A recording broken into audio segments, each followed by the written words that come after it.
বিসমিল্লাহির রহমানির রহিম। আসসালামু আলাইকুম রহমতুল্লাহি ওয়া বারাকাতুহু। এমটিএর লন্ডন স্টুডিও থেকে বিশ্ব জামায়াতি সংবাদে আমন্ত্রণ জানাচ্ছি। নিখিল বিশ্ব আহমদিয়া মুসলিম জামাতের বর্তমান ইমাম হযরত মির্জা মশরুর আহমেদ খলিফাতুল মসিহ আল খামেস আয়দাল্লাহু তাআলা বেনাসিল আজিজ গত শুক্রবার টিলফোর্ডে অবস্থিত ইসলামাবাদের মসজিদে মোবারক থেকে জুমা খুতবা প্রদান করেন। প্রথমে থাকছে হুজুর আনোয়ার আয়দাল্লাহু তাআলা বেনাসিল আজিজ প্রদত্ত জুমা খুতবা সারমর্ম। আমাদের প্রাণপ্রিয় হুজুর আয়দাহুল্লাহ তাআলা বিনাসরিল আজিজ আজকের জুমার খুতবায় দানশীলতার ক্ষেত্রে মহানবী সাল্লাল্লাহু আলাইহি সাল্লামের অতুলনীয় আদর্শ তুলে ধরেন। হুজুর আয়দাহুল্লাহ তাআলা বিনাসরিল আজিজ একটি ঘটনা উল্লেখ করেন যার মাঝে চরম রূঢ় আচরণের বিপরীতেও মহানবী সাল্লাল্লাহু আলাইহি সাল্লামের বদান্যতা প্রদর্শনের বিষয়টি প্রতিভাত হয়। हज़रत अबू हुरैरा बयान करते हैं कि नबी करीम सल्लल्लाहु अलैहि वसल्लम हमारे साथ मजलिस में बैठकर बातें किया करते थे, फिर आप खड़े हो जाते तो हम भी खड़े हो जाते, यहाँ तक कि आप अपने घर चले जाते किसी ज़ौजा के घर में। एक रोज़ कहते हैं आप हमसे कलाम फरमा रहे थे कि आपके खड़े होने पर हम भी खड़े हो गए। हमने एक बद्दू को देखा जिसने आपको पकड़कर आपकी चादर के ज़रिए आपको खींचा, इस पर आपकी गर्दन सुर्ख हो गई। हज़रत अबू हुरैरा बयान करते हैं कि नबी करीम सल्लल्लाहु अलैहि वसल्लम की वो चादर बहुत खुरदरी थी। फिर जब हज़ूर सल्लल्लाहु अलैहि वसल्लम ने उसकी तरफ रुख किया तो उस बद्दू ने आपसे कहा कि मेरे इन दोनों ऊँटों पर आप माल लाद दें, क्योंकि आप ना ही अपने माल में से लाद कर देंगे और ना ही अपने बाप के माल में से। बड़ी बदतमीज़ी से बोला। रावी कहते हैं इस पर नबी करीम सल्लल्लाहु अलैहि वसल्लम ने फरमाया नहीं, और मैं अल्लाह से मग़फ़िरत तलब करता हूँ, नहीं और मैं अल्लाह से मग़फ़िरत तलब करता हूँ, नहीं और मैं अल्लाह से मग़फ़िरत तलब करता हूँ। मैं उस वक्त तक तुम्हें नहीं दूंगा जब तक तुम मुझे अपने इस खींचने का बदला नहीं दोगे। जो तुमने मेरी चादर खींची है और मेरी गर्दन को ज़ख्मी कर दिया है, उसका बदला दो। वो बद्दू हर बार कहता था कि बखुदा मैं इसका बदला नहीं दूंगा। उसने कहा क्योंकि आप बुराई का बदला बुराई से नहीं लेते। उसने ये हर बार इस्तेमाल किया, होशियार था बद्दू भी, कि आप बुराई का बदला बुराई से नहीं लेते, इसलिए वो सवाल ही पैदा नहीं होता कि मैं बदला लूँ, मैंने तो बुराई की है, आप तो नहीं बुरा करेंगे। इस पर नबी करीम सल्लल्लाहु अलैहि वसल्लम हंस पड़े। फिर हज़रत सल्लल्लाहु अलैहि वसल्लम ने हज़रत उमर को इरशाद फरमाया कि इसके दोनों ऊँटों में से एक पर जौ और दूसरे पर खजूरें लाद दो। दोनों भर दी। ना सिर्फ उसे माल अता फरमाया बल्कि उसकी ज़्यादती को भी माफ़ फरमा दिया। খলিফাতুল মসির সম্পূর্ণ খুতবা শোনার কোনো বিকল্প নেই। সংবাদের এই ক্ষুদ্র পরিসরে আমরা কেবল এর সার কথা তুলে ধরার চেষ্টা করি। এবারে থাকছে অন্যান্য সংবাদ। আমাদের প্রথম প্রতিবেদনে লিবারেল ডেমোক্রেটস দলের নেতা Sir Ed Davey MP humanity ফার্স্টের বিশ্বব্যাপী মানবিক কার্যক্রম সম্পর্কে আরও বেশি জানার উদ্দেশ্যে দাতব্য সংস্থাটির যুক্তরাজ্যের সদর দপ্তর পরিদর্শন করেছেন। সফরকালে তিনি স্বাস্থ্যসেবা, শিক্ষা, দুর্যোগ ত্রাণ এবং সামাজিক উন্নয়ন খাতে হিউম্যানিটি ফার্স্টের গুরুত্বপূর্ণ অবদানের প্রশংসা করেন। উল্লেখ্য, মানব সেবামূলক এই সংস্থাটি এবছর তাদের সেবার ৩০ বছর পূর্তি উদযাপন করছে। চলুন দেখে নেওয়া যাক বিস্তারিত।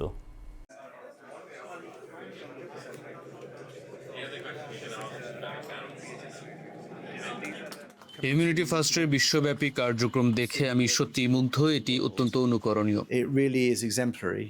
From healthcare and education to স্বাস্থ্য disaster সেবা ও শিক্ষা থেকে শুরু করে দুর্যোগ ত্রাণ এবং জরুরি সহায়তা, গত ৩০ বছর ধরে হিউম্যানিটি ফার্স্ট বিশ্বের বিভিন্ন দেশের মানুষের সেবায় নিয়োজিত রয়েছে। সম্প্রতি ব্রিটিশ এমপি এবং লিবারেল ডেমোক্রেট পার্টির নেতা এড ডেভি সংস্থাটির যুক্তরাজ্য সদর দপ্তর পরিদর্শন করেন এবং এর প্রভাব স্বচক্ষে প্রত্যক্ষ করেন। আমি আগে থেকেই হিউম্যানিটি ফার্স্টের কাজ সম্পর্কে জানতাম, কিন্তু এখানে তাদের সদর দপ্তরে এসে এর বিশাল ব্যাপ্তি দেখে আমি বিস্মিত। সংস্থাটি সরাসরি ৬৭টি দেশে কাজ করছে। দুর্যোগ মোকাবেলার ক্ষেত্রেও আরো অনেক দেশে পৌঁছে যাচ্ছে। দুর্যোগ ত্রাণ, স্বাস্থ্যসেবা, এতিমখানার মাধ্যমে শিশুদের দেখাশোনা, খাদ্য নিরাপত্তা ও কৃষি, তাদের কাজের পরিধি সত্যি বিস্ময়কর। Food and food security and farming, it's just astonishing.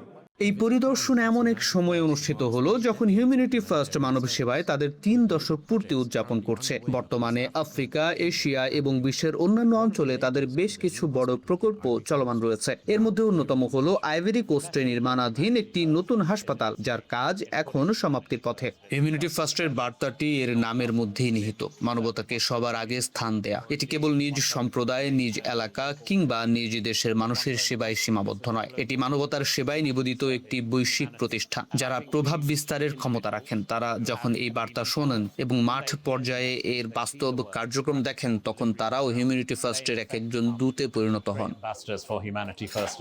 Add Davy স্থানীয় এবং জাতীয় পর্যায়েরও একজন রাজনীতিবিদ, তাই তিনি এখান থেকে যা জানবেন আশা করা যায় তিনি বৃহত্তর পরিসরে ছড়িয়ে দিবেন। hopefully percolate and disseminate to the wider world.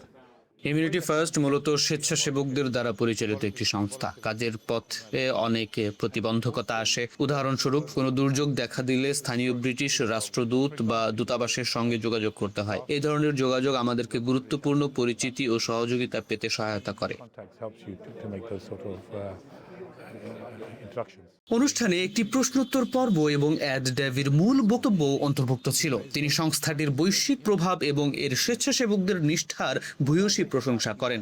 First are absolutely critical. Immunity ফার্স্টের মতো সংস্থাগুলো অত্যন্ত গুরুত্বপূর্ণ। তারা মানুষকে একত্রিত করে, স্বেচ্ছাসেবায় উৎসাহিত করে এবং তার চেয়েও বড় কথা, মানুষের মূল্যবোধকে বাস্তবে পরিণত করে। বর্তমান সময়ে যার প্রয়োজন অতীতের যে কোনো সময়ের তুলনায় অনেক বেশি। বর্তমান সময়টি অত্যন্ত সংকটপূর্ণ সময়। বিশ্বব্যাপী উন্নয়ন কার্যক্রমের দিকে তাকালে দেখা যায় দুঃখজনকভাবে যুক্তরাষ্ট্র সরকার তাদের ইউএস এইড কার্যত বন্ধ করে দিয়েছে। ফলে অনেক দেশ সহায়তা থেকে বঞ্চিত হয়েছে। এমনকি যুক্তরাজ্য সরকারও তাদের সহায়তা উল্লেখযোগ্যভাবে কমিয়ে দিয়েছে। ফলে ইমিউনিটি ফার্স্টের মতো সংস্থাগুলোই কোনো না কোনো ভাবে সেই কাজ চালিয়ে যাওয়ার চেষ্টা করছে। 30 বছর ধরে ইমিউনিটি ফার্স্ট কাজ করে যাচ্ছে, আর আজ এর প্রয়োজন আগের চেয়ে আরো বেশি। Humanitarian crises facing the world today. এই সফর বিশ্বব্যাপী চলমান বিভিন্ন মানবিক সংকট নিয়ে আলোচনা করারও একটি সুযোগ এনে দেয়। গাজাই হোক, লেবানন, পশ্চিম তীর, ইউক্রেন কিংবা সুদানই হোক, বিশ্বের বিভিন্ন সংঘাতপূর্ণ অঞ্চলের কথা আমাদের আরো বেশি করে আলোচনা করা উচিত। বিশেষত সুদানের পরিস্থিতি নিয়ে আমাদের নিশ্চিত করতে হবে যেন মানুষ এসব বিষয়ে সচেতন হয় এবং সরকারগুলো শান্তি প্রতিষ্ঠা ও সংঘাতের অবসানে সর্বোচ্চ প্রচেষ্টা চালায়। যুক্তরাষ্ট্র, ইসরায়েল ও ইরানকে ঘিরে যে উত্তেজনা ও সংঘাত চলছে, এমন পরিস্থিতি আদৌ সৃষ্টি হওয়া উচিত ছিল না। এটি বিশ্বের কোটি কোটি মানুষের জন্য দুর্ভোগ সৃষ্টি করছে। এসব সংঘাত বন্ধ করতে হবে এবং রাজনীতিবিদদের দায়িত্ব হলো নাগরিক সমাজের সঙ্গে একযোগে কাজ করে সংঘাত সৃষ্টিকারীদের ওপর চাপ সৃষ্টি করা, যেন এসবের অবসান ঘটানো যায়। Conflicts, so they can bring them to an end.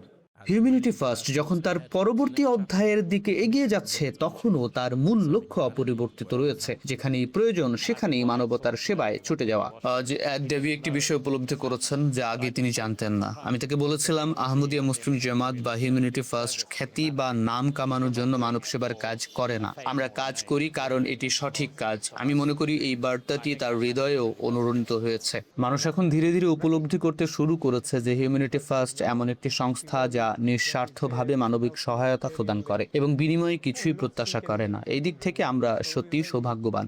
Fortunate from that point of view. Noor Hadi, MTN news. আর সবশেষে থাকছে যুক্তরাজ্য।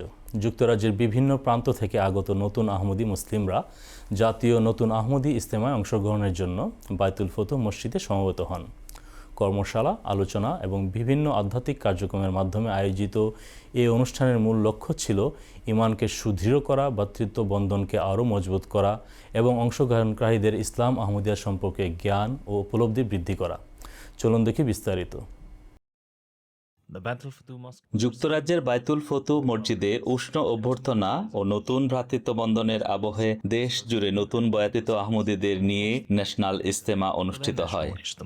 আমরা পুরো যুক্তরাজ্য থেকে গত 3 বছরের মধ্যে পুরুষ ও নারী যারা এই বয়াত গ্রহণ করেছেন এমন নতুন আহমদীদের আমন্ত্রণ জানিয়েছি। ইজতেমার প্রথম উদ্দেশ্য হলো ভ্রাতৃত্ব বন্ধন তৈরি করা, যেন তারা একে অপরের সঙ্গে পরিচিত হতে পারেন, বন্ধুত্ব গড়ে তুলতে পারেন এবং নিজেদের মধ্যে ঘনিষ্ঠ সম্পর্ক স্থাপন করতে পারে। এর পাশাপাশি তাদেরকে ধর্ম সম্পর্কে অবহিত করা, ইসলাম আহমদিয়াত সম্পর্কে তাদের জ্ঞান বৃদ্ধি এবং ধর্মীয় আমল আখলাক উন্নত করতে সাহায্য করা। এর উদ্দেশ্য, মূল লক্ষ্য হলো তাদের আল্লাহ তাআলার সঙ্গে সম্পর্ক আরো দৃঢ় করা।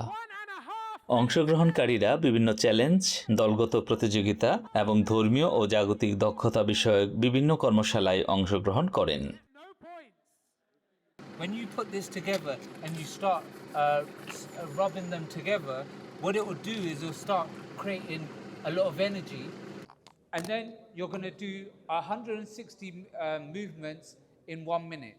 That's how quickly you have to do it, and you have to dip at least 1/4 of the chest in, so it's about 5 centimeters in. এবছরের ইজতেমা অংশগ্রহণকারীদের ধর্মীয় বিশ্বাস ও শিক্ষা অর্জনের উদ্দেশ্যকে সামনে নিয়ে আয়োজন করা হয়, যা পুরো কার্যক্রমে প্রতিফলিত হয়। এই ইজতেমার মূল থিম হল মানবতার পরম আত্মীয় মহানবী হজরত মোহাম্মদ মুস্তফা সাল্লাল্লাহু আলাইহি সাল্লাম। এটি হজরত মুসলিম মাউদ রাদিয়াল্লাহু তাআলা আনহুর একটি গ্রন্থ থেকে নেওয়া হয়েছে। উদ্বোধনী বক্তব্যে এই বিষয়টি তুলে ধরা হয়েছে যেন বোঝানো যায় যে হজরত মোহাম্মদ সাল্লাল্লাহু আলাইহি সাল্লাম সমগ্র মানব জাতির জন্য প্রেরিত হয়েছিলেন এবং তিনি ছিলেন সমগ্র মানব জাতির জন্য রহমত। আমাদের একটি সুন্নাহ আছে যা আমাদের জীবনকে বদলে দিয়েছে। এর লক্ষ্য হলো সেই প্রকৃত ভালোবাসা ও আধ্যাত্মিকতা অন্তরে স্থাপন করা যা হযরত মুহাম্মদ সাল্লাল্লাহু আলাইহি সাল্লাম আমাদের কাছে পৌঁছে দিয়েছেন, যেন আমরা তা অন্যদের কাছে পৌঁছে দিতে পারি। আরও একটি কার্যক্রম ছিল, একজন ভাই এখানে একটি চিঠি লিখে হুজুর আদাল্লাহ তাআলা বিন নাসরিল আজিজের কাছে প্রেরণের জন্য জমা দিচ্ছেন, যেখানে হযরত মুহাম্মদ সাল্লাল্লাহু আলাইহি সাল্লামের মানবতার প্রতি ভালোবাসা এবং দৈনন্দিন জীবনে দয়া ও করুণার শিক্ষা বাস্তবায়নের কথা তুলে ধরা হয়েছে। এই থিম পুরো ইজতেমা জুড়ে প্রতিফলিত হয়, যেখানে বিভিন্ন ভাষায় কবিতা আবৃত্তি করা হয় যা হযরত মুহাম্মদ মুস্তাফা সাল্লাল্লাহু আলাইহি সাল্লামের প্রতি ভালোবাসার সার্বজনীনতা প্রকাশ করে।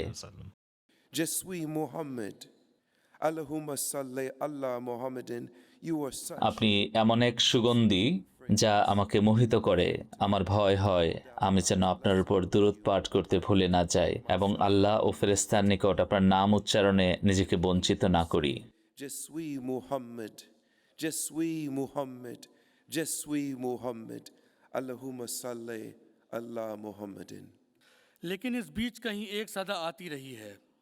সবকিছুর মাঝে একটি কণ্ঠ আমাকে ডাকছিল, এক সত্য মসির আহ্বান, কখনো শব্দের মাধ্যমে, কখনো লেখার মাধ্যমে, কখনো নীরব অথচ শক্তিশালী দোয়ার মাধ্যমে।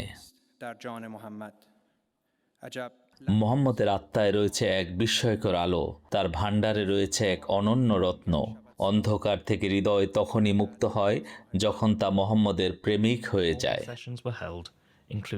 নিয়মিত সেশন সমূহের মধ্যে ছিল একটি প্রশ্নোত্তর পর্ব, যেখানে যুক্তরাজ্যের ন্যাশনাল সেক্রেটারি তবলিগ ইব্রাহিম ইখলাক সাহেব এবং ন্যাশনাল সেক্রেটারি তারবিয়ত নিসার অর্চার্ড সাহেব অংশ নেন। আমরা কেন হযরত মুহাম্মদ সাল্লাল্লাহু আলাইহি সাল্লামের উপর দুরূদ পাঠ করি? কারণ হযরত মুহাম্মদ সাল্লাল্লাহু আলাইহি সাল্লাম বলেছেন, আল্লাহ এবং তার ফেরেশতারা তার প্রতি দুরূদ পাঠ করেন। যখন আমরা দুরূদ পাঠ করি, এটি আমাদের জন্য কল্যাণ বয়ে আনে। আল্লাহ তাআলা আমাদের 10টি রহমত প্রদান করেন এবং আমাদের মর্যাদা 10 ধাপ বৃদ্ধি করেন।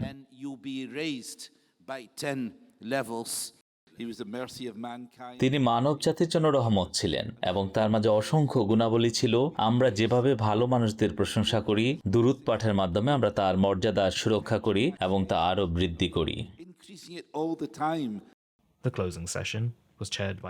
সমাপনী অধিবেশনটি আহমদিয়া মুসলিম জামাত যুক্তরাজ্যের নায়েবে আমির মনসুর শাহ সাহেবের সভাপতিত্বে অনুষ্ঠিত হয়। তিনি নতুন আহমদীদের মেয়াদক্রম অনুযায়ী পুরস্কার প্রদান করেন এবং হযরত মুহাম্মদ সাল্লাল্লাহু আলাইহি সাল্লামের মহান আদর্শ তুলে ধরে বক্তব্য রাখেন।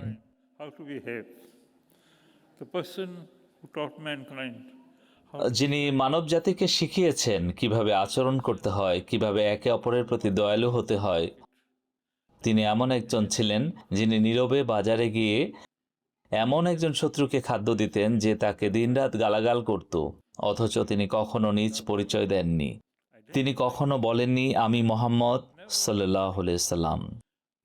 যদি আমরা সবাই তার আদর্শ অনুসরণ করি, তবে আমরা পুরো পৃথিবীকে পরিবর্তন করতে পারব। This report is brought to you from MTA International UK Studios in London.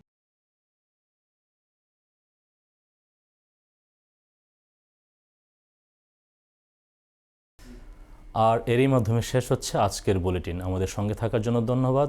সপ্তাহ জুড়ে সর্বশেষ খবর ও আপডেট পেতে @newsMTA এর সঙ্গে সংযুক্ত থাকুন। আমাদের সকলের পক্ষ থেকে পরবর্তী অনুষ্ঠান আবার দেখা পর্যন্ত আসসালামু আলাইকুম ওয়া রাহমাতুল্লাহি ওয়া বারাকাতুহু।